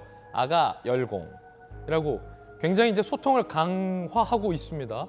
우리 개딸님 정말 고맙잖아. 사랑해요. 이 짜나 말투도 이재명 고문이 요즘 밀고 있는 말투. 어쨌든 이 젊은 여성들 아빠 저 31살인데요. 저도 아가 해도 됩니까? 아가 맞아요. 굿나잇. 혹시 보좌관님이세요? 아닙니다. 전 보좌가 없는 실업자입니다. 감사합니다. 빨간 하트, 파란 하트는 없어요. 라고 이재명 고문이 직접 이렇게 소통을 하고 있습니다. 이재명 전 후보의 팬카페에 이 자나 말투도 유행을 한다라고 합니다. 이장한다 자나, 이장 이재명입니다. 이 팬카페의 이장으로 초대 이장으로 이재명 고문이 맡게 됐군요. 사실 고민 많았는데 투표까지 결정했으니 거부할 수가 없잖아. 개딸, 양아, 개삼촌, 개이모, 개언니, 개형 그리고 개혁동지와 당원동지 시민 여러분 모두 깊이 사랑합니다. 파란 하트 있네요. 잼파파로부터라고 이재명 고문이 직접 올린 글까지 화제가 되고 있는 상황입니다. 김수영 교수님, 개딸이 뭐예요? 개딸? 개딸이 어떤 드라마에서 나왔던 이제 용어라고 하는데요. 예, 성격이 좀 개처럼 드센 딸, 그러니까 말가닥 같은 딸을 이제 개딸이라고 약간 표현이 너무 과격하신 거 아닙니까? 그렇게 말한다고 이제 언론에서 소개를 하고 있습니다. 그렇군요. 저도 그 드라마를 보진 않았는데 네. 그렇다 보니까 이제 20대 친근한 표현이군요. 친근한 표현이고 이재명 후보를 이제 좀 전 후보를 지지하는 이제 20대 여성들 그리고 또 20대 남성들도 있을 거 아니에요. 예. 그럼 이 20대 남성들도 뭐라고 불러야 되는데 이제 고양이 아들에서 이제 양아들이라고 줄여가지고 양아들이 그 양아들이 아니라 고양할 때 양이군요. 네, 양아들, 개딸 이렇게 이제 20대 중에서 이재명 전 후보를 지지했던 사람들을 이제 지칭하는 말인데요. 어쨌든 그 이번에 경기도지사 선거 같은 경우에는 바로 직전에 이재명 전 후보가 지사를 했기 때문에 이제 뭐 2심 혹은 명심이 이제 누구를 지지하고 있느냐가 굉장히 최대한 관건이죠. 그렇다 보니까 많은 그 이제 경선에 참여하는 사람들이 자기가 이재명 후보의 어떻게 보면 더 적자다라는 식의 그런 이념을 훨씬 강조하고 있습니다. 그렇다 보니까 이제 이 개딸, 양아들, 20대들 이번에 대선 기간 전후로 해서 민주당에 입당한 이 사람들에게도 이 공천에서 경선 투표할 수 있는 투표권을 주자라는 얘기를 지금 안민석 의원이 하고 있어요. 그렇군요. 왜냐하면 이 사람들은 6개월 이상 당비를 납부해야만 투표권이 있는데 지금 아직 투표권이 없거든요. 근데 이 사람들에게 만약에 투표권을 주면은 그 경선에서 이재명을 더 가깝게 생각하는 사람, 또 이재명이 훨씬 더 지지해주는 사람에게 표가 몰리다 보니까 지금 안민석 의원 같은 경우에는 이 사람들에게 20대들에게 지금 막 민주당에 입당한 사람들에게 투표권을 주자라고 이제 좀 주장하고 있는 상황입니다. 어떤 보도를 보니까 전재수 의원님 2심은 송영길, 김동연 일 것이다라는 관측 보도도 있던데 맞습니까? 그러기 쉽지 않을 겁니다.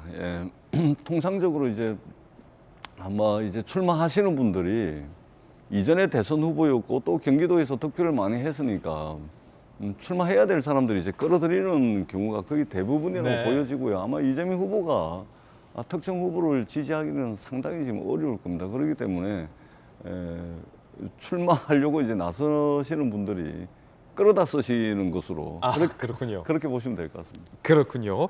하여튼 민주당의 경기지사 경선 열기가 굉장히 좀 뜨거워진 것만큼은 분명하고 반면 국민의힘에서는 대구시장 열기가 뜨겁습니다. 지난주에는 우리가 홍준표 의원 이야기 전해드렸으니 오늘은 유영하 변호사의 이야기도 한번 들어보겠습니다. 제가 이제 뭐 시장 출마를 결심하고 말씀을 드렸을 때 대통령께서 건강 상태가 안 좋으시니까 어떤 직접적으로 무슨 유세 지원이나 이런 건 하실 수가 없는 상태인 건 저도 잘 알고 있고 네.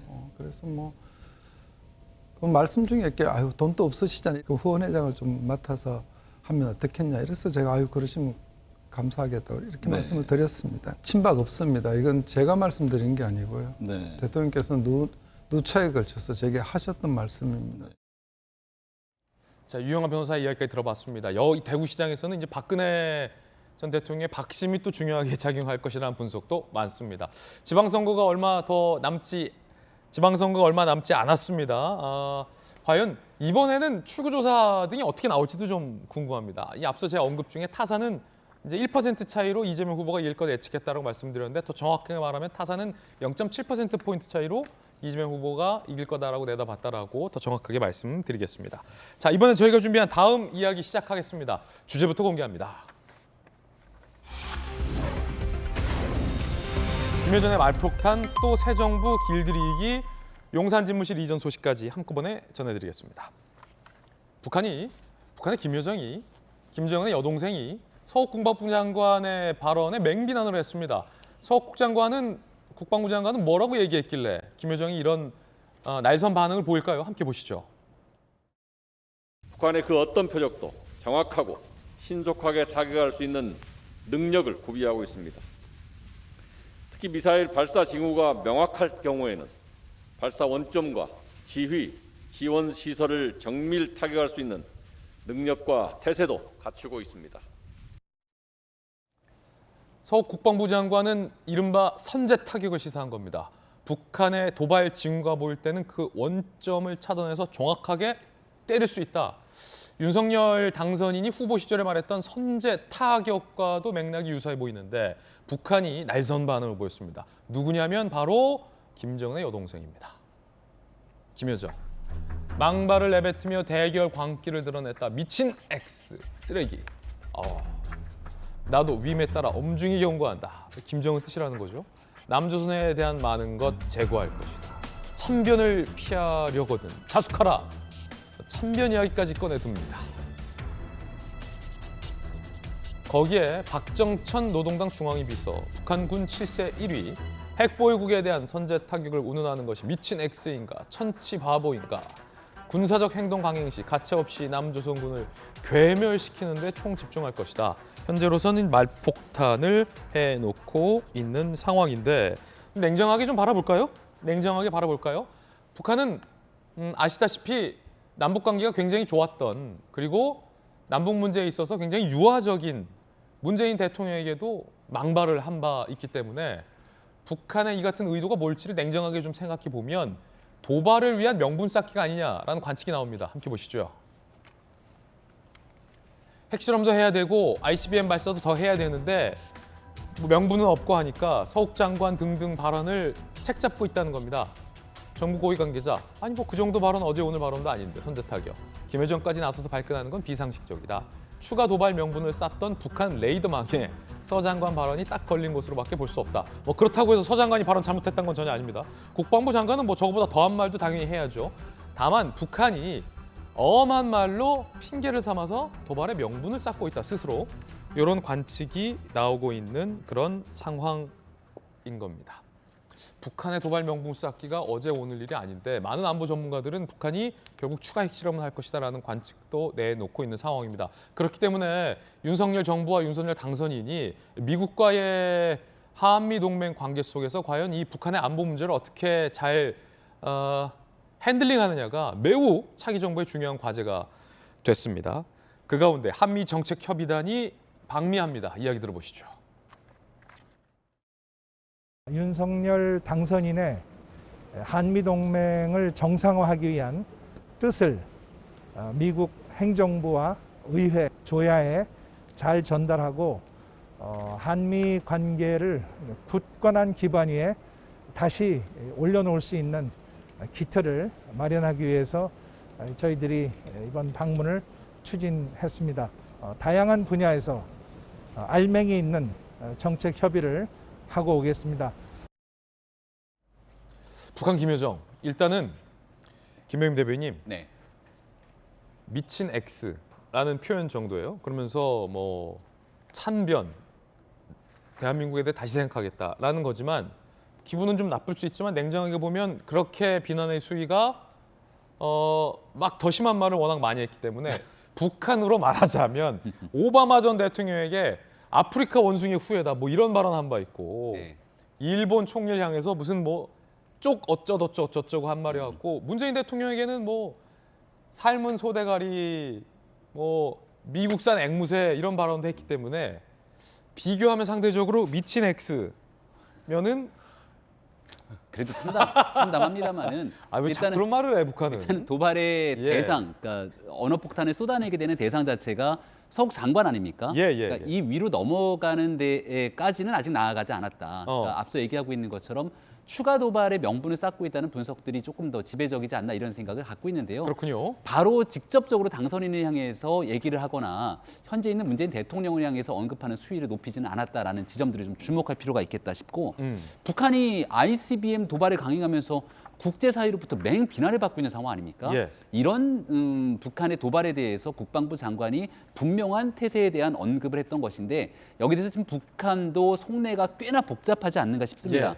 무튼 당선인이 이제 취임하고 난 다음 새 정부가 출범하고 난 뒤에 외교 안보 정책에 대한 원칙에 입각한 행동들을 보이게 될 텐데 이러한 내용들을 다각도로 지금 북한도 분석하면서 어떻게 도발의 수위를 끌어낼지를 고민하고 있는 상황으로 보입니다. 이게 제가 나름 이제 만나러 갑니다의 안보 전문가로 출연하잖아요. 국방부도 오래 출입했었고 북한이 이렇게 험한 말을 계속 쓰는 이유는 험한 말을 했을 때 우리 대한민국 국민들이 그것 때문에 겁낼 것을 기대하면서 험한 말을 씁니다. 근데 북한 명확히 알아야 돼요. 이런 험한 말 쓴다고 우리 국민들 북한을 두려워하지 않습니다. 남북의 군사력, 국방력 차이가 얼마나 큰데요. 그렇기 때문에 이제 북한도 생각을 고쳐먹고 품위 있는 단어를 써야 북한 스스로 주장하는 정상 국가로 가는 첫 걸음을 뗄 수 있다는 말씀 분명하게 드립니다. 자, 그런가 하면 용산시대 첫삽 초읽기에 들어갔을까요? 청와대와 윤석열 당선인 간의 교감이 좀 만들어졌을까요? 함께 보시죠. 집무실 얘기입니다. 안보 공백 우려를 내세웠던 청와대 인수위 TF 예비비 496억 중 300원대를 우선 요청할 방침이다.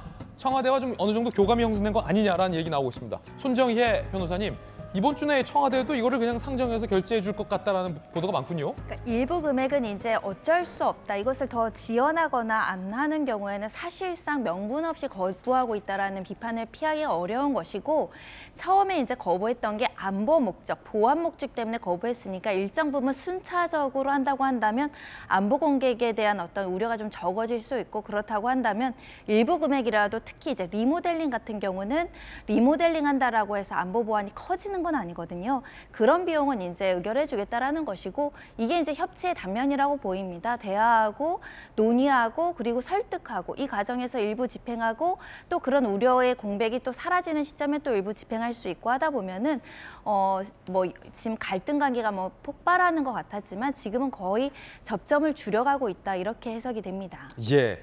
자, 이 소식까지 전해드렸습니다. 저희들은 60초 광고 후에 다시 돌아오겠습니다. 잠시 후에 뵙죠. 월요일 아침 저희가 준비한 소식 전해드렸습니다. 저희들은 내일 아침 8시 50분에 더욱더 풍성한 소식 들고 여러분께 인사드리겠습니다. 오늘 하루는 분명 어제보다 나을 겁니다. 좋은 하루 되십시오. 고맙습니다.